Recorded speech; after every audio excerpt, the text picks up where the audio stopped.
गरीब सब्जी वाली माँ बेटी का जादुई तराजू। ये लीजिए बहन जी, आपके 1 किलो आलू और ये आधी किलो गोभी। ये लीजिए पैसे। माँ, बहुत ज्यादा गर्मी हो रही है, देखो मेरे हाथ पर लाल लाल दाने भी आ गए हैं। देखो गर्मी बहुत ज्यादा है ना, इसी वजह से ये दाने आए हैं। थोड़ी देर में घर जाएंगे तो मैं तुम्हें पाउडर लगा दूंगी, फिर देखना सुबह तक दाने कैसे ठीक हो जाएंगे। माँ, यहाँ जितने भी सब्जी वाले हैं उन सबके ये टेबल वाला पंखा है, हम भी एक टेबल वाला पंखा ले लेते हैं, फिर हमें भी गर्मी नहीं लगेगी। मैं भी यही सोच रही थी, टेबल फैन के लिए थोड़े थोड़े पैसे जमा कर रही हूँ, बस कुछ दिन और फिर हम भी टेबल फैन ले लेंगे। इतना कहकर वैष्णवी आई कस्टमर को सब्जी बेचने लगती है कि तभी अचानक उसका तराजू टूट जाता है। हे भगवान, ये क्या हो गया? ये तराजू कैसे टूट गया? माँ, ये देखो यहाँ पर कितनी ज्यादा जंग लग गई है। हमारी टीचर कहती है लोहे की किसी भी चीज पर अगर जंग लग जाती है तो वो चीज बहुत जल्दी टूट जाती है। लेकिन बेटा, अब हम लोग क्या करेंगे? लोगों को सब्जी कैसे देंगे? वैष्णवी तराजू टूटने की वजह से काफी ज्यादा उदास हो जाती है। वैष्णवी कई सालों से सब्जियां बेच रही थी, इसलिए अब उसे सब्जी देखते ही पता चल जाता था कि वो कितने किलो की है। अपने इसी अंदाज से वैष्णवी लोगों को बिना तोले ही सब्जियां देना शुरू कर देती है। ये लीजिए आपके 1 किलो टमाटर। ये क्या? तुमने तो मुझे बिना तोले ही टमाटर दे दिए। बहन जी, मेरा तराजू टूट गया है, लेकिन मुझे सब्जियां बेचते बेचते अच्छे से अनुभव हो चुका है, इसीलिए मैंने आपका बिना तोले ही टमाटर दे दिया है। ये पूरे 1 किलो ही हैं। तुमने क्या मुझे पागल समझ रखा है? ये 1 किलो नहीं है, इसके अंदर और टमाटर डालो। बहन जी, ये 1 किलो ही है, मेरी बात मानिए। और टमाटर डाल रही हो या नहीं, या मैं किसी और सब्जी वाले के पास चली जाऊं? कस्टमर को इतना गुस्सा होकर दूसरी सब्जी वालों के पास जाता देख वैष्णवी और टमाटर डाल देती है, जिसके चलते उस कस्टमर को कम पैसों में ज्यादा टमाटर मिल जाते हैं, जिससे उस कस्टमर का तो फायदा होता है, लेकिन बेचारी वैष्णवी का इससे बहुत नुकसान होता है। वैष्णवी सारी सब्जियां बेचती है और अपना टूटा हुआ तराजू लेकर अपने बेटी के साथ घर आ जाती है और चूल्हे पर खाना बनाने लगती है। वैष्णवी, मुझे माफ कर देना, शादी को इतने साल हो गए हैं, लेकिन मैं अभी तक तुम्हें गैस वाला चूल्हा लगाना दे सका। ऊपर से भगवान ने अपाहिज बनाकर तुम पर बोझ बना दिया है मुझे। एक पति अपनी पत्नी पर कभी बोझ नहीं हो सकता है। मैं जानती हूँ आप अंदर ही अंदर बहुत ज्यादा तकलीफ में हैं, लेकिन एक दिन देखना आप जरूर ठीक होंगे और फिर से अपने पैरों पर चल सकेंगे। विनोद अपने खेत में सब्जी की खेती कर उसे बाजार में बेचता था। एक दिन विनोद रोज की तरह बेच रहा होता है कि तभी एक लड़का तेज रफ्तार से गाड़ी लेकर बाजार में घुस जाता है। उस लड़के ने काफी ज्यादा शराब पी रखी होती है, इसलिए वो गाड़ी को ठीक से कंट्रोल नहीं कर पाता और सीधा विनोद के एक पैर पर चढ़ा देता है। आसपास मौजूद लोग विनोद को हॉस्पिटल ले जाते हैं। विनोद का इलाज तो हो जाता है, लेकिन सही समय पर दवाइयां न मिलने की वजह से विनोद अपने पैरों पर अभी तक खड़ा नहीं हो पाया था। माँ, एक बात पूछूं आपसे? हाँ पूछो मेरी गुड़िया रानी। आप रोज इन चिड़ियाओं को दाना और पानी क्यों देती हैं? ये चिड़िया तो उसके बदले हमें कुछ भी नहीं देती। अमृता बेटा, हमेशा एक बात याद रखना, हम जब भी किसी की मदद करते हैं ना, तो ये सोच कर नहीं करते कि बदले में वो भी हमारी मदद करेगा। ये चिड़िया तो बेजुबान है, इन्हें भूख प्यास लगने पर ये हमसे कुछ नहीं कह पाती, इसीलिए हम खुद ही इनके लिए दाना और पानी रखते हैं। अच्छा माँ, फिर लाओ मुझे भी दाना, मैं भी आज इन चिड़ियाओं को अपने हाथों से दाना खिलाऊंगी। वैष्णवी अमृता को कुछ दाने देती है, जिसके बाद दोनों माँ बेटी मिलकर चिड़ियाओं को दाना खिलाती हैं। वैष्णवी के खेत में एक बड़ा सा पेड़ था, जिस पर हर रोज ढेर सारी चिड़ियां आती थीं, इसलिए वैष्णवी हमेशा इन चिड़ियाओं को दाना और पानी देती थी। ये 1 किलो आलू नहीं है, इसके अंदर तो अभी 4-5 आलू और आएंगे। और ये क्या, तुमने मुझे 1 किलो टमाटर दिए हैं? ये तो आधी किलो लग रही है। इंसान की मजबूरी का फायदा है कि इंसान कितना भरी भांति उठाता है। ये लोग जानबूझकर मुझसे ज्यादा सब्जियां दिलवाते हैं, इससे इनका तो फायदा, लेकिन मेरा कितना नुकसान होता है।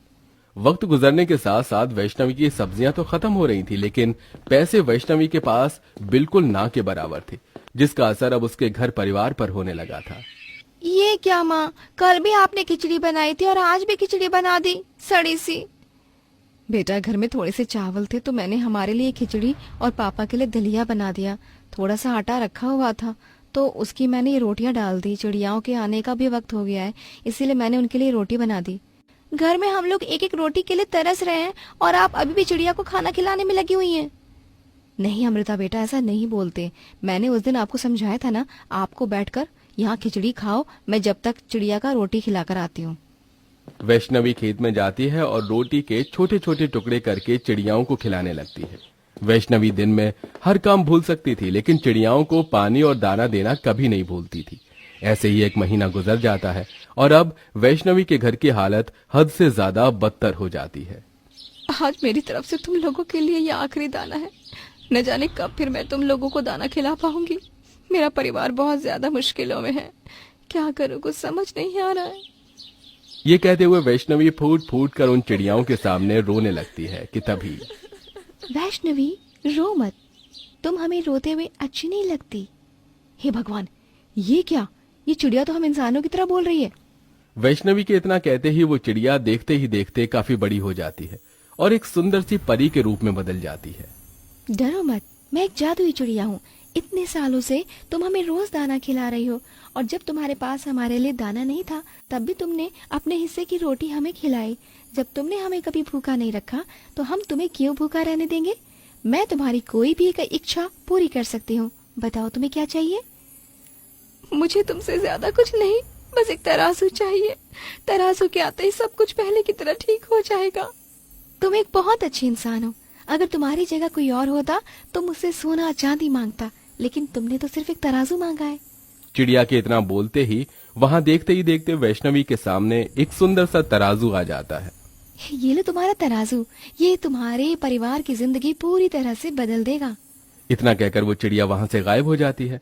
चिड़िया की बात तो वैष्णवी को समझ नहीं आती, लेकिन वो तराजू पाकर बहुत खुश होती है और तराजू लेकर वैष्णवी घर आ जाती है। तराजू तो मिल गया, अब देखती हूँ क्या ये सही से तौल रहा है या नहीं। वैष्णवी तराजू को चेक करने के लिए जैसे ही 4 आलू उस पर रखती है तो अचानक वो 4 आलू 8 आलू में बदल जाते हैं, जिसे देखकर आइला, जादू! लेकिन ये हुआ कैसे? वैष्णवी उन आलू को निकालकर जैसे ही उस तराजू पर टमाटर रखती है वो टमाटर भी डबल हो जाते हैं, जिसे देख वैष्णवी उस तराजू पर जैसे ही कोई भी सब्जी रखती तो वो डबल हो जाती। ऐसे देख वैष्णवी बहुत ज्यादा खुश होती है। इसका मतलब ये कोई मामूली नहीं बल्कि एक जादुई तराजू है। ए जादुई चिड़िया, तेरा बहुत बहुत शुक्रिया। आज मेरे एक अच्छे कर्म मेरे और मेरे परिवार के इतने काम आया है।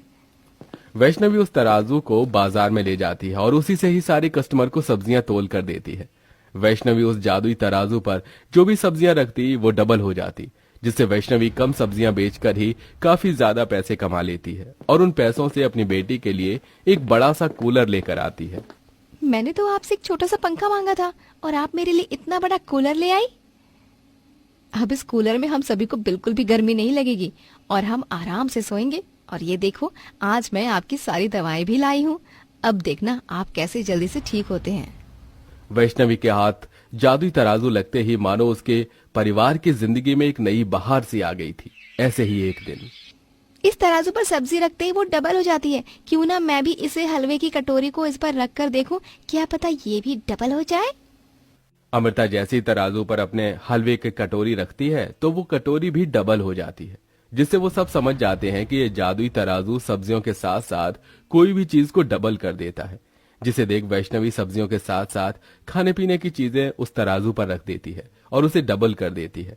धीरे धीरे समय यूं ही बीतने लगता है और सिर्फ कुछ ही महीनों में वैष्णवी अपने पूरे परिवार के लिए छोटा सा प्यारा सा घर खरीदती है और साथ ही साथ अपनी बेटी को एक अच्छे से बड़े से स्कूल में भी पढ़ाती है। और अब विनोद भी पूरी तरह से ठीक हो चुका था। इस जादुई तराजू की मदद से हमने अपनी जिंदगी तो संवार ली, लेकिन अब हम जादुई तराजू की मदद से अपनी नहीं बल्कि जरूरतमंद लोगों की मदद करेंगे। इस नेकी में मैं भी तुम्हारा साथ देना चाहूंगा। गर्मी को देखते हुए अमृता, विनोद खाने पीने की चीज, छोटे फैन और भी लोगों की जरूरत के लिए सारा सामान लेकर आते हैं और जादुई तराजू की मदद से उसे डबल कर सड़क, झोपड़पट्टी और रोड पर रह रहे लोगों की इन चीजों को देखकर मदद करते हैं और ऐसे ही लोगों की मदद करते हुए हंसी खुशी अपनी जिंदगी जीते हैं।